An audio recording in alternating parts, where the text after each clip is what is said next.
إن الحمد لله نحمده ونستعينه ونستهديه. Toute louange est à Allah. On le loue, on le prie pour nous aider, on le prie pour nous guider. ونعوذ بالله من شرور أنفسنا وسيئات أعمالنا. Et on cherche refuge auprès d'Allah de nos propres mots et de nos mauvaises actions. من يهد الله فهو المهتد. Celui qu'Allah guide est certes guidé. ومن يضلل. Et ceux qui l'égarent, on ne trouvera personne pour les remettre sur le chemin de la droiture. وأشهد أن لا إله إلا الله وحده لا شريك له. Et j'atteste fermement qu'il n'y ait qu'un seul Dieu, Allah, l'unique, le seul. Et وأشهد أن محمدا عبده ورسوله. Et j'atteste que notre bien-aimé Muhammad sallallahu alayhi wa sallam est son messager, dernier prophète, envoyé à l'humanité entière pour la remettre sur le chemin de la droiture. Puisse Allah le récompenser du mieux qu'il récompense un prophète par rapport à sa nation et un messager par rapport au message livré. Ya ayyuhalladhina amanu sallu alayhi wa sallimu taslima. Allahumma salli wa sallim wa barik alayhi. Ya ayyuhannasu taqu rabbakum inna zalzalata as-sa'ati shay'un 'azim. Craignez votre Seigneur. Craignez Allah, que la crainte d'Allah soit le propulseur unique de nos actions et de nos paroles. Allah a interdit au prophète alayhi salatu wassalam quelque chose que nous, aujourd'hui, on fait à répétition. Il y en a même parmi nous ceux qui sont rendus dépendants, accros à cet acte que au début, cet acte est permissible, mubah. Mais à long terme, ça pourrit ta vie, ça détruit ton bonheur et tu t'en rends même pas compte. Wallahi, ikhwani, c'est quelque chose, c'est l'une des premières choses, les premières habitudes, surtout chez les femmes qui finissent tout le temps, wal'iyadu billah, par désirer le divorce et vouloir le divorce. Allah dit au prophète alayhi salatu wa salam dans Sourate Taha, ouvre bien les oreilles et ouvre bien le cœur et regarde dans ton comportement à toi et le comportement de ta femme. وَلَا تَمُدَّنَّ عَيْنَيْكَ إِلَى مَا مَتَّعْنَا بِهِ أَزْوَاجًا مِّنْهُمْ زَهْرَةَ الْحَيَاةِ الدُّنْيَا لِنَفْتِنَهُمْ فِيهِ. Et ne tends pas tes yeux à ce qu'on a dû donner à d'autres groupes, à d'autres couples. La fleur de la vie d'ici-bas. Zahra al-hayat ad-dunya. Zahra, c'est la seule fois que Allah a dit le mot Zahra dans le Coran. C'est là. La fleur, la beauté, la jouissance de la vie courante. Pourquoi, ya Allah? لِنَفْتِنَهُمْ فِيهِ. Afin qu'on les éprouve. وَرِزْقُ رَبِّكَ خَيْرٌ وَأَبْقَى. Et ce que Allah te donne est meilleur et dure longtemps. وَأْمُرْ أَهْلَكَ بِالصَّلَاةِ وَاصْطَبِرْ عَلَيْهَا. Subhanallah.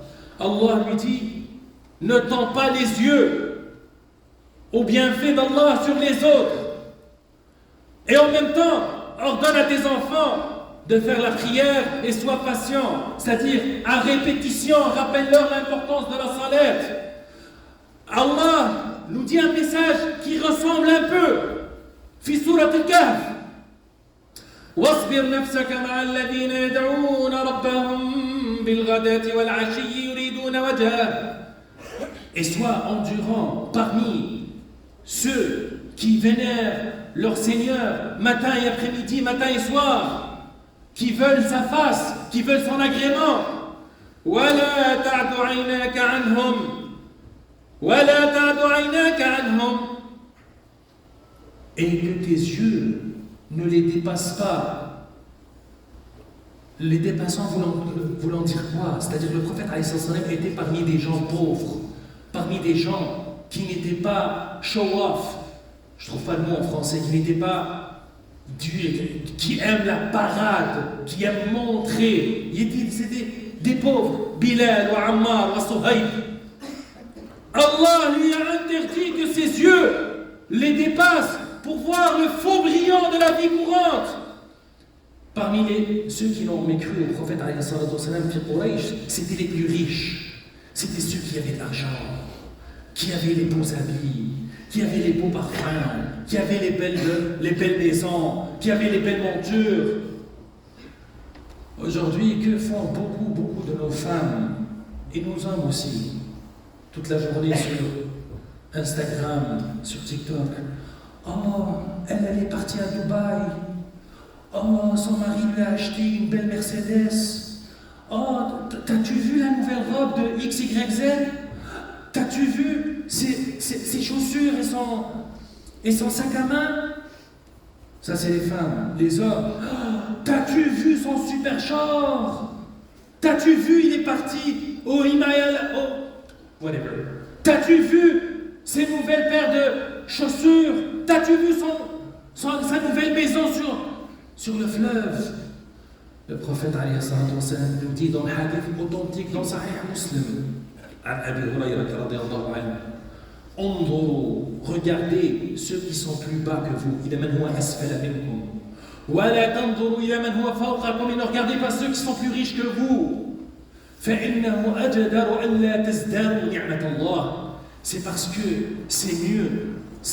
Regardez les autres, regardez ceux qui sont monétairement et ceux qui ont le brillant de la vie, le faux brillant de la vie dans les mains, vous pousse à être non reconnaissant envers ce que Allah vous a donné. Et Allah a ordonné au prophète alayhi salatu wassalam,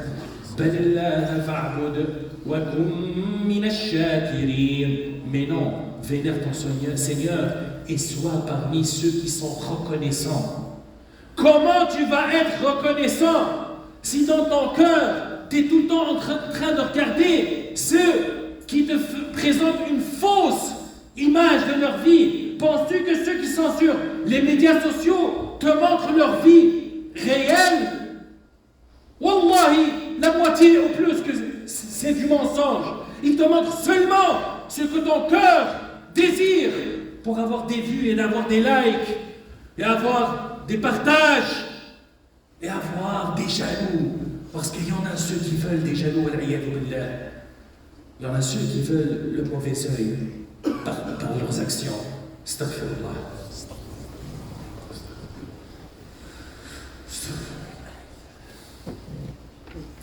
Alhamdulillah hamdan kathiran kama amara was-salatu was-salamu ala khayril bashar. Dans la sunna du prophète alayhi salatu wassalam, une femme est venue demander le divorce au prophète alayhi salatu wassalam. Et là, je vous évite comment ça s'est passé. Au final, son homme l'a divorcé. Et ce hadith a été raconté par plusieurs narrations de plusieurs compagnons différents. Dans l'une de ces narrations, ça parle de la raison qui a causé le début. Pourquoi qu'elle a voulu le divorce? Dans cette narration, elle était dans sa tente, elle a levé la porte de la tente, elle a vu son mari arriver avec des compagnons à lui.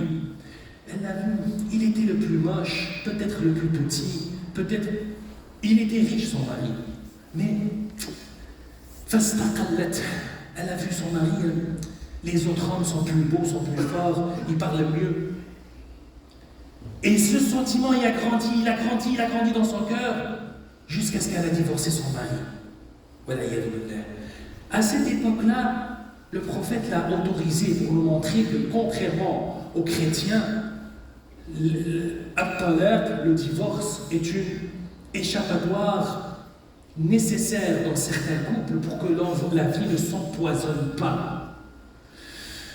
Malheureusement, aujourd'hui, les cas que j'entends, c'est comme: mais pourquoi, ma soeur? Tu as un bon mari qui paie le loyer, qui apporte à manger.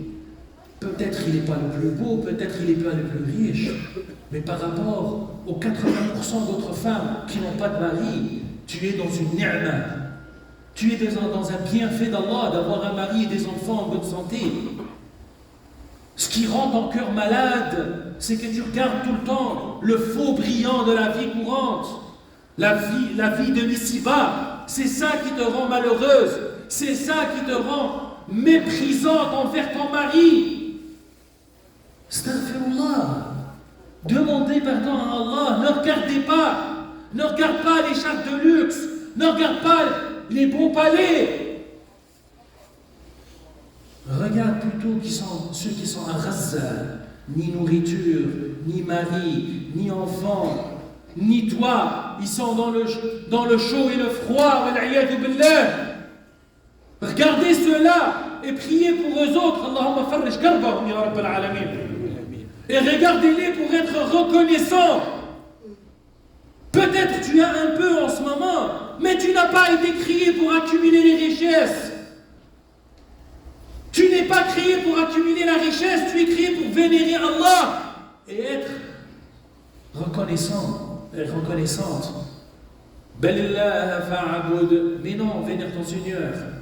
وَكُمْ مِنَ الشَّاكِرِينَ بَلِ اللَّهَ فَاعْبُدْ وَكُمْ مِنَ الشَّاكِرِينَ. Et sois parmi ceux qui sont reconnaissants. Ton mari apporte une épicerie modeste, sois reconnaissante. Il y a des gens aujourd'hui qui n'arrivent plus à faire l'épicerie et qui viennent solliciter de l'aide. Nous vivons dans des temps qui deviennent de plus en plus difficiles. Et beaucoup parmi nous vivent ces temps difficiles à cause que lorsque Allah leur a donné des bienfaits, ils n'ont pas été reconnaissants. وَإِذْ تَأَذَّنَ رَبُّكُمْ لَئِن شَكَرْتُمْ لَأَزِيدَنَّكُمْ وَلَئِن كَفَرْتُمْ إِنَّ عَذَابِي لَشَدِيدٌ. Et votre Seigneur a décrété que si vous êtes reconnaissant, je vais vous donner plus. Et si vous êtes ingrat, et si vous êtes mécréant, mon châtiment est intense. اللهم اغفر لنا وارحمنا. اجعلنا من عبادك الشاكرين. اللهم اجعلنا من عبادك الشاكرين يا رحمن يا رحيم. اللهم اغفر لنا ولوالدينا ولمن له حق علينا.